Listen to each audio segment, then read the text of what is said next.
and I want to encourage you parents who are looking for things for your kids to do this summer, and also looking for a way to continue to make sure you're staying engaged with their learning during the summer months, which is so important that we start helping our children to retain some of this information through these summer months and not having to start back over when August starts.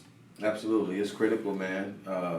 Again, just basic stuff. We don't have to remember how to tie our shoes. We don't have to remember 2 + 2. And so just that push has to be towards making education useful and making it, something that's part of what you do every day. Again, just with the numbers piece, again, the baseball team, that's part of it. Right. Is to make it we'll just keep it as regular conversation. So now when it comes back around, here they comes with these equations again. Well, no, we do this all the time. So right. It becomes something that sticks. And I'll tell you, just with one of the young men that I'm tutoring right now, so I challenged the guys in the summer group to do the 5-minute frenzy multiplication, piece that we lay out. And, the kid that I've been working with, it's three young men. One goes to Nowlin, one will be transferring to Kaufman, the other one goes to Raytown, South Middle.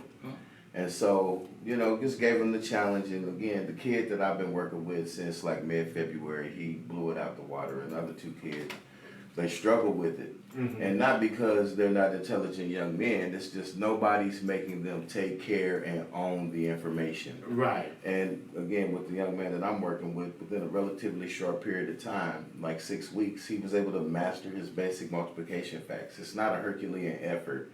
It's a consistency thing that we have to really look at here. Right. And want to continue to hammer that home to our parents, making sure that you are engaging and helping your young learners to take ownership and accountability throughout the year. And like you said, consistency is key.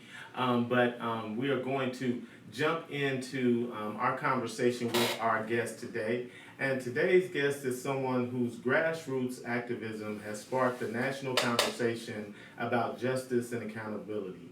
Travis Washington is a scholar and activist and the author of the Hands Up Act, a proposed law that would impose a mandatory 15-year prison sentence on police officers who shoot unarmed citizens.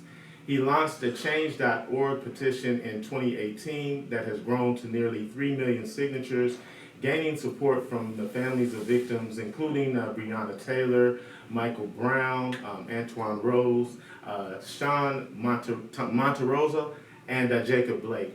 But Travis's work doesn't stop there. He is also advocating to restore Section 4 of the Voting Rights Act, which would reestablish critical protections against voter suppression, especially in communities of color. His efforts have been entirely grassroots, driven by personal conviction and a deep commitment to justice. Today, we'll talk about how his movement began and the impact it's having and what it will take to turn this petition into policy. So stay with us. This is going to be a great conversation. And so I want to welcome you to the show. Travis, thank you so much for joining us today. Thank you. Can you hear me? Yes. Perfect. I'm glad to be here. It's an awesome opportunity. Thank you, and I really appreciate you and your listeners hearing me out today. Yes, sir. So I want to go back to 2018. So take us back. Was there a specific incident or a series of incidents that pushed you to draft the Hands Up Act and to launch the petition?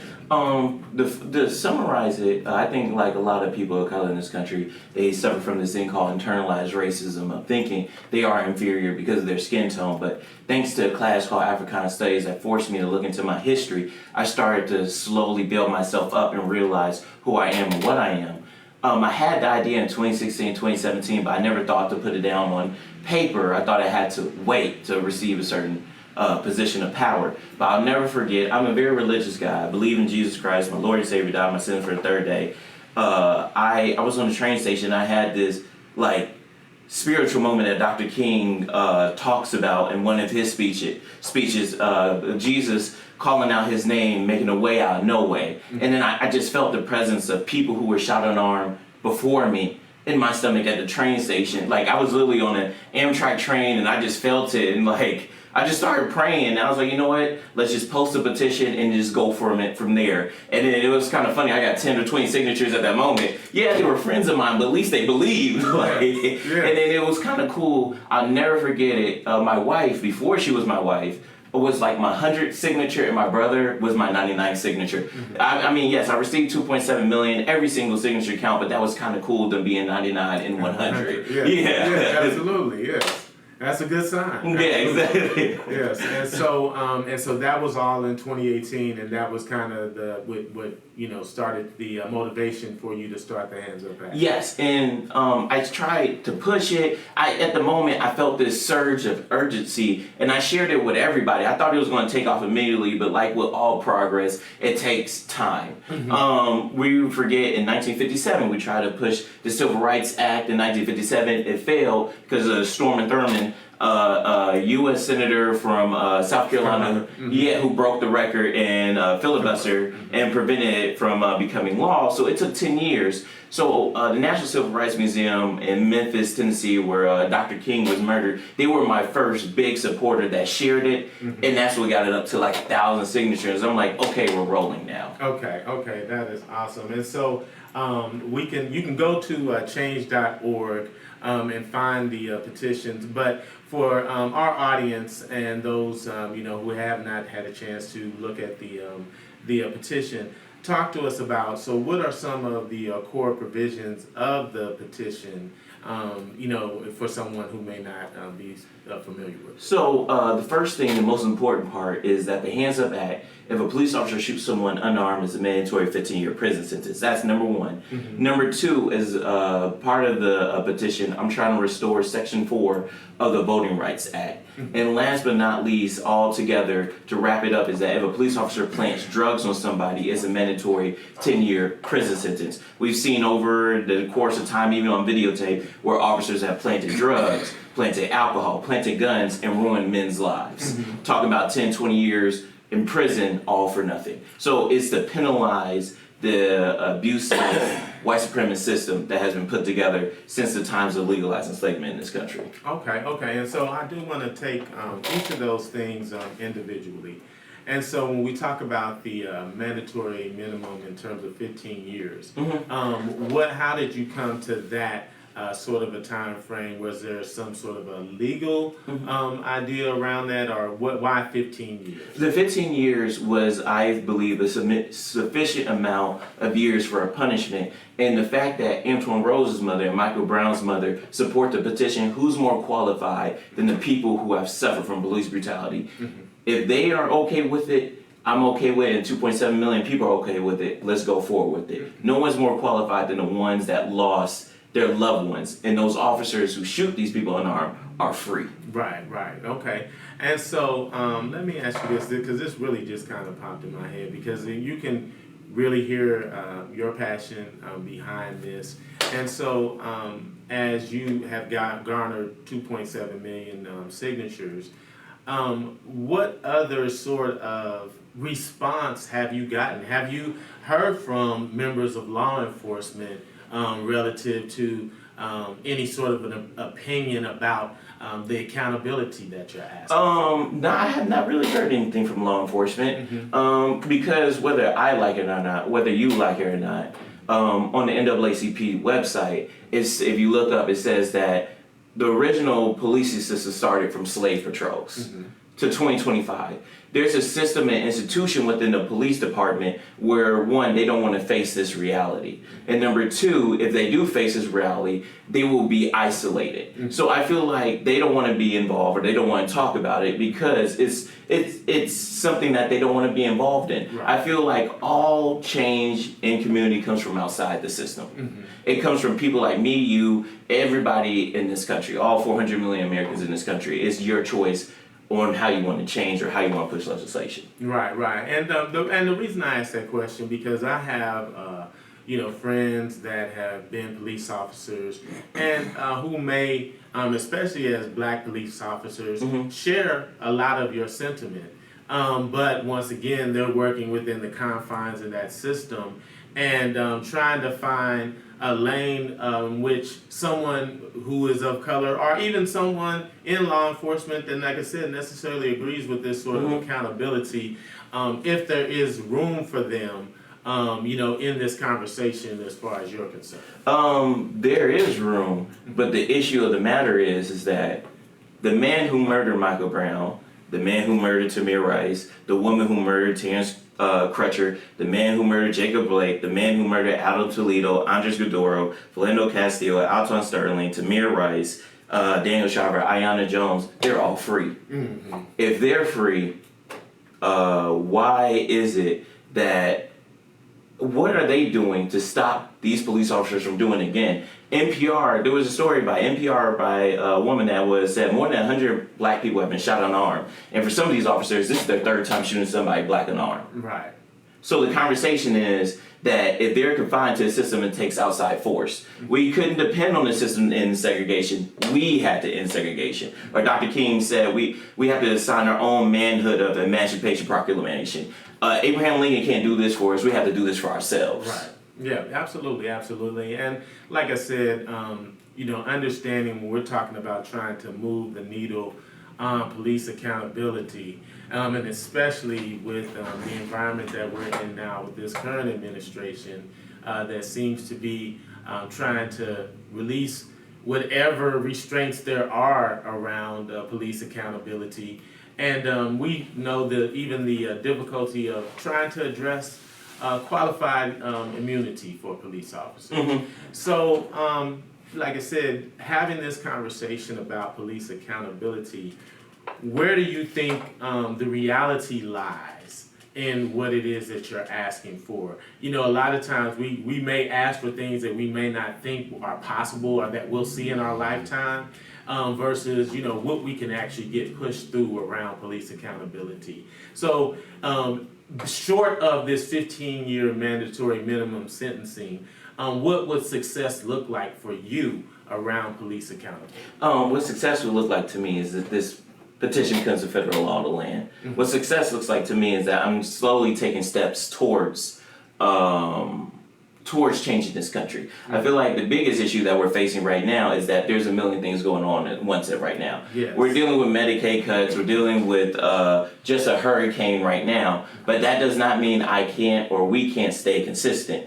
I feel like there's so many battles happening in place right now. My job, my goal, and the people who support this is to keep this in the social fabric. Now I'm on the radio. Now I'm in the newspaper. I'm not going anywhere. It's just right now I feel like in this country we're very split on a lot of things that need to be done. Right, absolutely. And man, it's just amazing how quick this time flies. We are actually up against our first break. Okay. So if you are just tuning in, you are listening to 90.1 FM KKFI, Kansas City Community Radio. This is Changing Narratives with Brother Jay and our guest, Travis Washington, and Brother Brown in studio as well. And we'll be back after this quick break. KKFI, Kansas City Community Radio. That was Fight the Power by Public Enemy. And we have our guest in studio, Travis Washington, talking about just that, fighting the power, when we're talking about police accountability, changing so much of this structural racism around policing, and also around voting and voting rights. And so, I'm sorry, Brown. Well, yeah, just I was just curious before we move too far away from the type of support, institutional support. I was just curious if you had introduced this piece to any federal senators or House of Representative folks and what their response might have been. I emailed over 100 U.S. senators 3 times. I've emailed over 100 congressmen. I emailed some state reps. I met with some state reps, but it never really went through. 2 city council members invited me to speak on the Hands Up Act, but it really it is slow to pick up steam because one of the big issues is that the Hands Up Act is this generation's Voting Rights Act. It's a system, it's a piece of legislation that's fighting white supremacy that has taken away people's human rights, specifically for Latino people and black people. So it's been a battle that we have to continue to make sure that they know that I am not quitting and that the survivors of these unarmed shootings, family members are still alive. Okay. And so, in terms of you, put that information out there, but in terms of no one has come forward and said, hey, we want to walk this through or any of that kind of thing. And early on, I mentioned Breonna Taylor and Michael Brown's family. So, talk to us about how did that work up? You hooking up with their families or their organizations and garnering their support around the hands of. I will say Antoine Rose's mother. I remember seeing her sign it. She was like signature number 50,000, and that's when it's like, okay, I'm not saying that what I'm doing is wrong. But I feel more comfortable knowing that the people who went through this are comfortable with it. Yes. And then, for example, I think the post, I don't want to say specifically what it did, but I remember making a post on Instagram like, hey, I'm not here to be rich. James Baldwin wasn't rich. Booker T. Washington wasn't rich. Rosa Parks wasn't rich. Dr. Martin Luther King and Malcolm X weren't rich. I'm not trying to be rich either. There are people who offer me money to sell t-shirts on the Hands Up Act and try to make a profit of this. And then after that, that's when Michael Brown's mother reached out to me for me to go to celebrate his birthday party. And I kept her in the loop of everything I'm going to do. And I will ask her permission first before I do anything else. Because I don't want anybody to think that I'm here for my own benefit. This is not for my benefit. This is for the benefit of humanity. Yeah. This is the benefit. And then Breonna Taylor's mother, I just sent her an Instagram message and she signed it and she was okay with it. And then after that, those are the people. And like Shawn Rose's family, I reached out to them. They said thank you. And then Daniel Shaver's, I believe, wife said thank you. And then after that, I was like, okay. I want you to know that I'm not here for any malicious intent. This is actually for my survival too. Right. This is for everybody's survival. And that's what made me feel like, okay, I am 100% clear on my goals. Right, and that you're moving forward in the right space. And so, from the other side, or opposition, what have you heard from folks who may oppose it? Beyond just the normal, we don't want the police to be held accountable for anything. Have you heard from anyone that says, hey, maybe 15 years is just too much for police brutality? Or, what if they just start going after police for everything? I mean, have you heard, what sort of opposition have you heard, beyond just anybody opposing any sort of accountability? Probably the biggest opposition I've ever faced was when, like, yes, you have your Twitter trolls and people telling me I'm gonna fail, like, whatever, like, hey man, that stuff doesn't bother me. The biggest was when I did a TV interview. The news reporter came into my room, we did the interview, we talked. This was supposed to be a 4 or 5 minute segment, because the news is usually a minute, 2 minutes, 5 minute segment. They went back, took the story, and the news director said, we're not putting this on television. That's when I realized that white supremacy is not just only in the police department, it's in the media in the sense of, I don't want my benefit, my privilege, my ideas of getting off on people suffering to disappear. I don't want people of color to know that they have a chance, because if that's on the radio, if that's on television, more people would be like, oh yeah, we can do this. John Lewis was inspired by Dr. Martin Luther King's speech. And it's like, oh, we can do this. And that's when I realized, like, okay, it's a hill to climb. Yeah, absolutely. And like you said, anytime you're talking about attacking the status quo, or like you said, attacking institutions that have supported racist activities historically, you're going to face opposition. And so I think a lot of times, though, even people who may directly benefit will oppose it because they're scared. Yes. Yes. And so, talk to us about that. So this is what I mean. This system has been around for a long time with police brutality. Ida B. Wells' Southern Horror Story book came out in 1892. She was talking about lynch mobs. For example, there was a man who sexually assaulted a 10-year-old black girl. He served 6 months in jail, and the Nashville Police Department hired him. They hired a child molester. That's a system that happened in 1892 in Tennessee.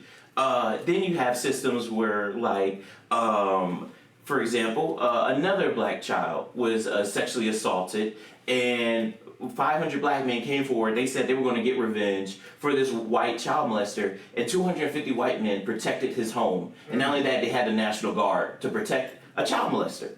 That's a system that happened from 1892 to 2025. That's why people are scared, and that's why people are saying like system won't come. But if we, Zora Hurston said that if you're quiet about your pain, they'll kill you and say you liked it. Right. I'm not liking the brutality that's happening to Latino people and black people and indigenous people in this country. And so I will not be quiet or silent about this pain. Right. That is, I mean, like I said, you can definitely hear the passion with what you bring to this issue, and definitely is appropriate. And so, and if you are just tuning in, we are now about 30 minutes past the hour of 5 o'clock. And so you are listening to 90.1 FM KKFI, Kansas City Community Radio. And so we're having this conversation, and we've been talking about the Hands Up Act. And you can get information if you go to change.org, and you can type in the Hands Up Act, and it will come up. Or if you just go to Google and search Hands Up Act, it will take you to the page where you can sign the petition. And so, you mentioned earlier, and we were talking about, white supremacy and the ways in which it oppresses. And talk to us about the Section 4 of the Voting Rights Act, and how critical and important it is. A lot of times people talk about voter suppression, and I think people don't really understand what that means, Yes. And a lot of people just hear, well, what's the big idea about requiring people to have an ID? Yes. I have an ID. Why can't everybody just get an ID? Yes. So I do want to kind of spend a little bit of time talking about that section in 4. Yes. And really breaking down for our audience the ways in which it does discriminate against Yes. people. So let's go from the beginning. So after the Selma Bridge incident where police officers were beating people, the Voting Rights Act became law of the land, and LBJ said this infamous moment that my granny said she'll never forget, "We shall overcome." So what the Voting Rights Act is, Sheriff Clark was the one who beat people on the bridge. Black people got to vote for the first time, and he ended up losing by 1,000 votes. And then when the sheriff tried to commit a ballot coup, it was blocked by the federal government, and they were able to get rid of this sheriff that was beating black people, stopping Dr. Martin Luther King and these civil rights activists. Jimmy Lee Jackson sacrificed his life for that to happen. Another benefit from the Voting Rights Act was Edgefield County, where, for example, no black people were on the county commission board. The black communities would not have water sewage taken care of, the trash wouldn't take care of, their roads weren't paved. When black people got into power, black garbage was taken care of, roads were paved, and they came up with new ideas and did a rural fire department. Another benefit, these last two, is Andrew Young, one of Dr. King's right-hand man, was running for Congress. There was 62 polling stations. 60 out of 62 polling stations were moved twice. And the Voting Rights Act stopped it from moving. Andrew Young ended up winning, becoming the first congressman since the Reconstruction era. And last but not least, the biggest benefit is when John Lewis said the hands that pick the cotton can now pick the president. This is probably the biggest benefit is, I'm going to go on President Jimmy Carter. President Jimmy Carter was an outstanding human being. Jimmy Carter's son was beat up by the KKK because his son supported integration. And Jimmy Carter, when he ran for president, 87% of the vote went to Barry Goldwater in 1964. By 1976, when Jimmy Carter won, Jimmy Carter got 98% of the black vote, and he ended up winning by 11,000 votes. In Mississippi, he flipped Mississippi and Alabama.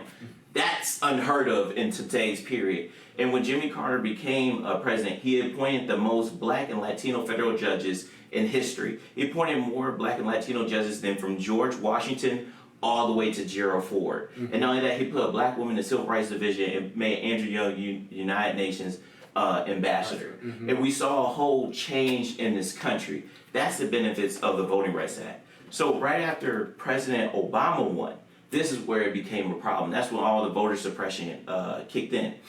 A key example of voter suppression, 2013, right after the Voting Rights Act was repealed, we start to see a changing of the laws. Like, for example, in Phoenix, Arizona, there was over 200 polling stations. They cut 200 polling stations down to 60.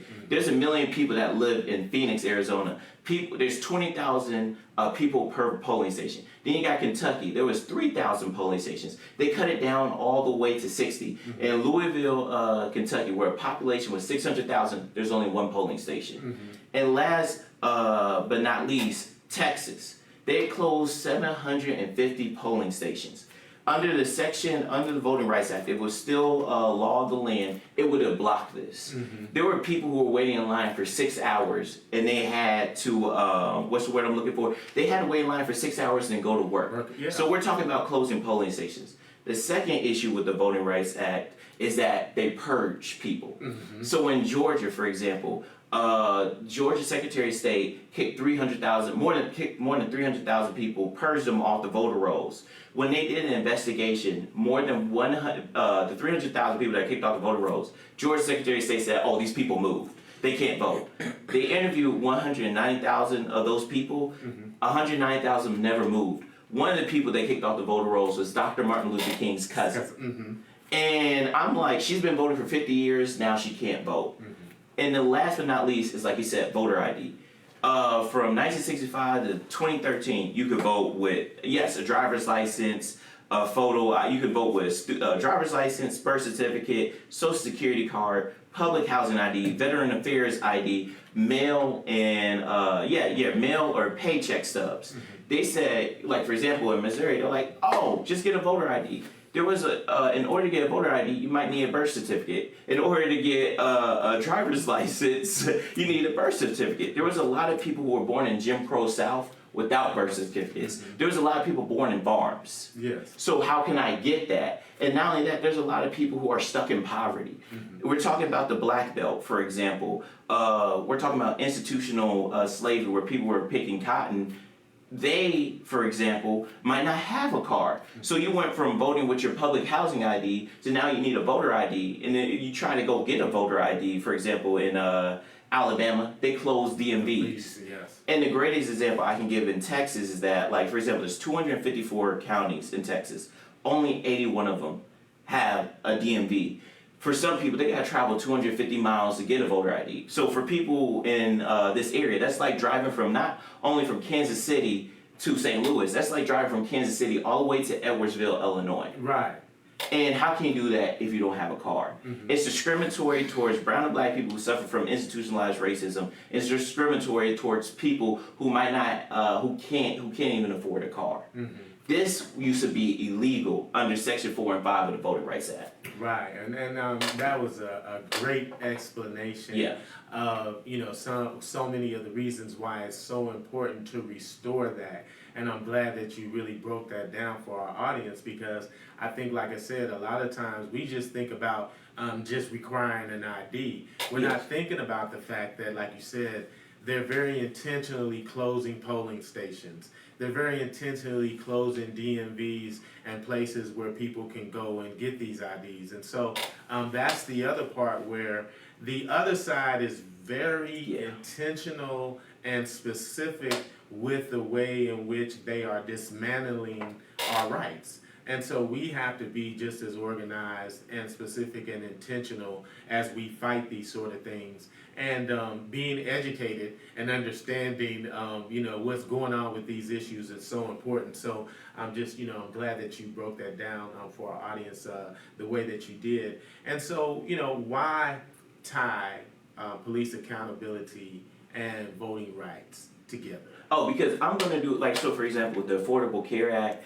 they did a rider to the bill where they increased grant funding. So I'm tying this to the bill because it's all tied into one thing. Not only, in order for black people to change what's happening in their communities, they need the right to vote. Right. For example, after Ferguson got the right to vote, they found out there was discrimination happening when they were improperly ticketing the wrong people. Like Malcolm X said, we gotta control our own communities, control our groceries. How can we do that if there's always an outside force interfering? For example, if someone in city council, like these banks, who lower in Detroit, I saw this on Race and the Illusion. There was a black neighborhood and a white neighborhood. They literally drew a fence. These same houses look the same, everything else. They put a fence in between them, increase the property value of the white neighborhood and lower the property of the black neighborhood. If black people have the right to vote, we can stop these banks and we can put the right black people in charge, or the right white person or Latino person to represent the black neighborhood. Say, hey, get this job for us done, get this fixed. Another thing, Rodney King, for example. Rodney King was beaten by LAPD officers. The crime took place in a black neighborhood.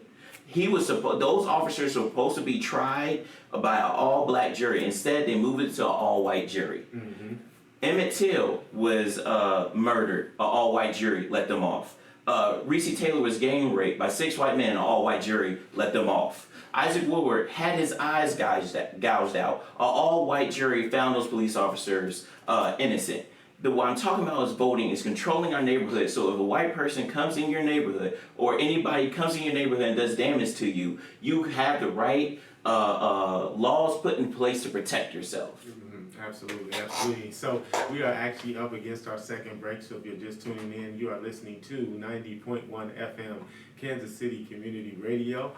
We have a very special guest in studio with us today, Travis Washington, and we'll be back after this quick break. Was Elevators, the instrumental version, of course, by Outkast.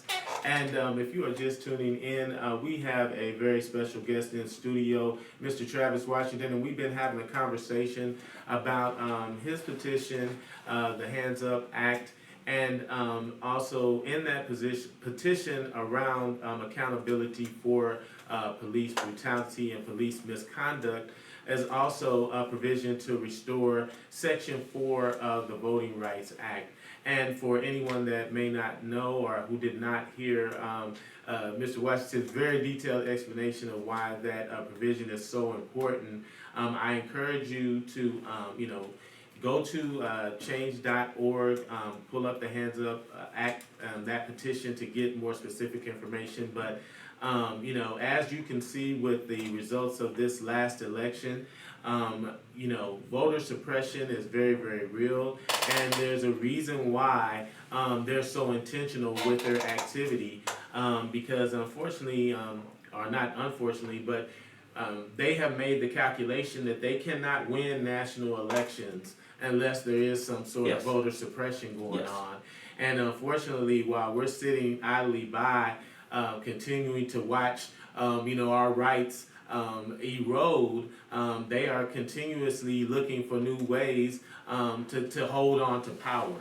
And so, very, very important that we have voices like yours out here who are offering very, very passionate opposition and some real solutions for people to grab a hold of that want to get involved. And so, we talked about the Hands Up Act, and I want to make sure that you give out your information the best way for folks to contact you if they're listening and they want to support. Yes, the best way to contact me is going to my Instagram. It's TRAVVY007, Travy007, or reach out to KKFI. So they can reach out to me. That's the best thing we can do, because my main goal will always be a committee hearing and making the federal law land. If any newspapers or any organization that wants to meet with me, please reach out to me. Okay. And so, like you said, you've been working at this since 2018. Yes. And so, through that process, for someone who may be wanting to get into activism on another issue, for you, from where your vision started to where you're at now, what are one or two things that you've learned through this process, or one or two things that maybe you would have done differently? So I'm a big Star Wars fan. My favorite TV show is Star Wars Clone Wars. Seen it like 5 times. But one quote that sticks with me: "Searching for the truth is easy. accepting it is hard. And so the searching of I'm emailing, and you have to accept that there's so much going on with so many different angles, and then also accept that some people don't want to see progress. That's one thing. When we see the Civil Rights Act, when we see the Voting Rights Act, when we see the ending of housing discrimination, when we see the Freedom Riders, I'm thinking, oh yeah, this gets done. But this process started since legalized enslavement. When I told you, for example, when, over the phone, the Negro protest by Hayward Burns talked about how, for example, in South Carolina, black people who were part of the NAACP, the state was suing to get the list, and if you were part of the NAACP, you'd be fired.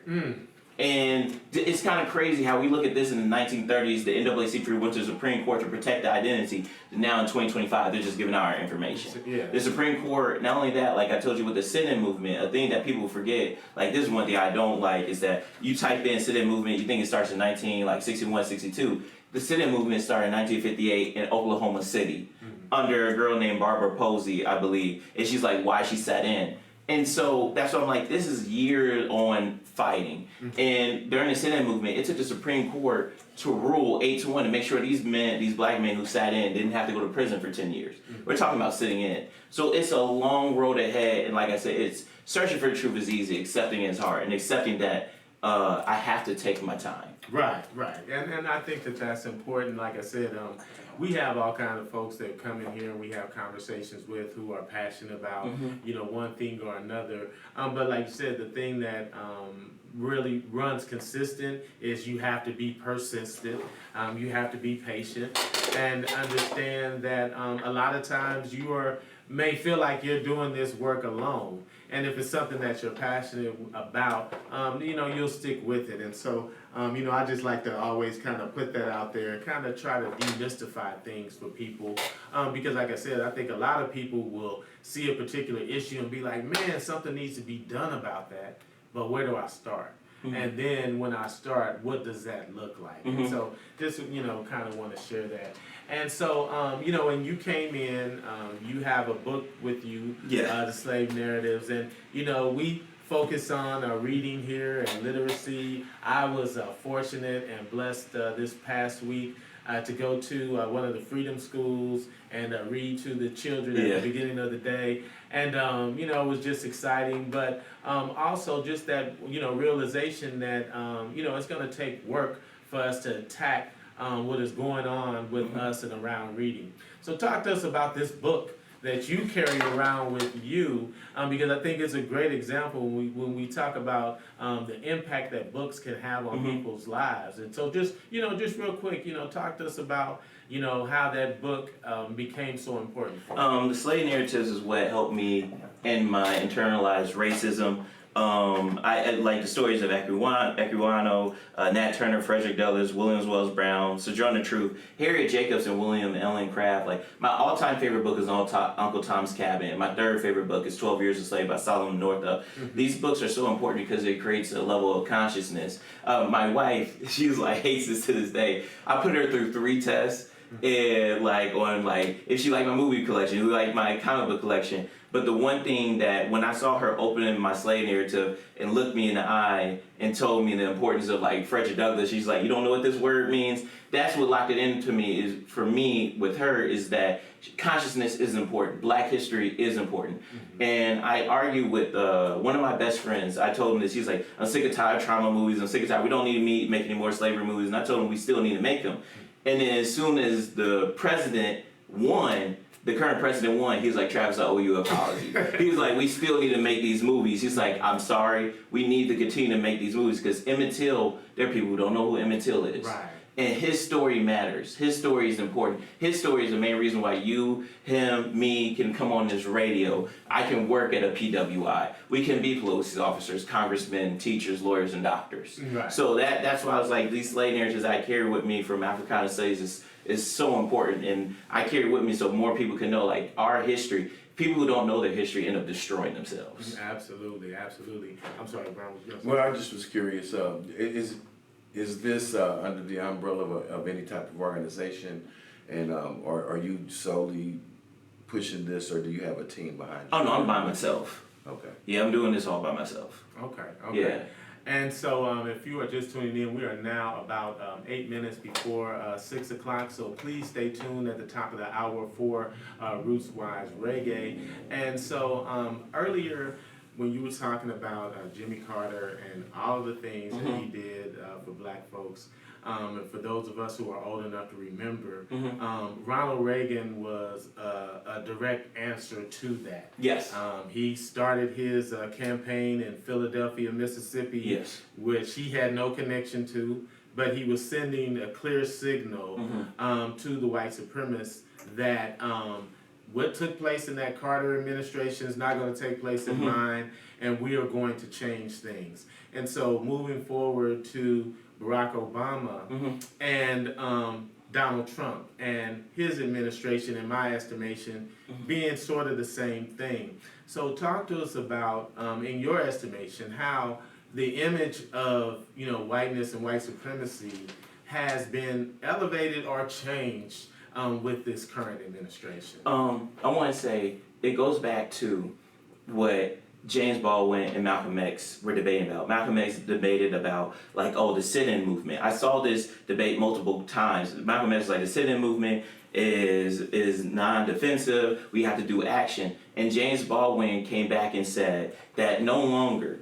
can Englishmen describe an African and make an African believe it. No longer can a white man in America describe a Negro and make a Negro believe it. In this country, the election of Donald Trump and his all-white administration can no longer tell a black person that they are all unqualified and make them believe it. It can no longer say that DEI is irrelevant and make us believe it. Every day that we wake up, every day that Asian people, Latino people, indigenous people, black people wake up in this country, they know President Trump and his all-white administration cut Alzheimer's research, cut AIDS research, cut cancer research for kids, closed down Jobs Corps, closed down the National Weather Service, that we just recently experienced a hurricane in Houston. No one had no warning. Took away more than 8 million Americans Medicaid in the coming years. I'm worried that my granny may never get her Social Security or may not get her Medicare. But every day that a Latino person, indigenous person, that a black person, a white person wake up in this country is that they know when a black man was in the most powerful seat in this country, a black man never cut Alzheimer's research. A black man never cut AIDS research. A black man never cut cancer research for kids. A black man never closed down Job Corps. A black man never closed down National Weather Service. A black man never took away 8 million Americans Medicaid. I never had to worry about my granny or getting her Social Security or Medicare when a black man was in office. Every day that we look at it is that when we see MAGA and its anti-intellectualism, there's a movement of whiteness to close down the Department of Education, to say global warming isn't real, to say not to take your vaccines. We've had the measles was considered eradicated, and now we have over 200 deaths in Texas. Now, when we look at blackness in America, you don't see you will never hear Michelle Obama and a whole bunch of black women say, close down the Department of Education.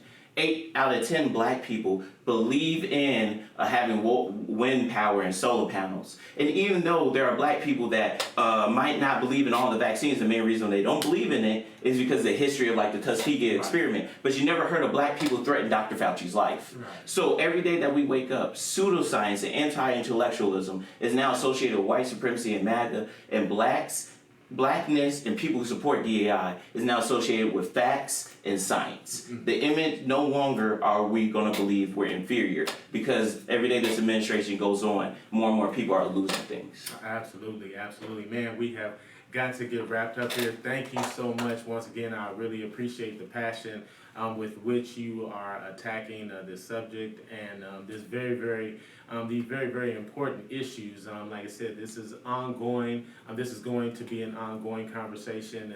And as you move forward, you always will have a voice here and be welcome here at Changing Narratives. And so want to encourage everybody, once again, please stay tuned at the top of the hour for Roots Wise Reggae. We are going to get out of here. We will be back next week with another program. Brother Brown, anything before we get up out of here? Hey, continue to have a safe holiday weekend. Again, summer reading still stop by any local library here and get signed up and get a free book.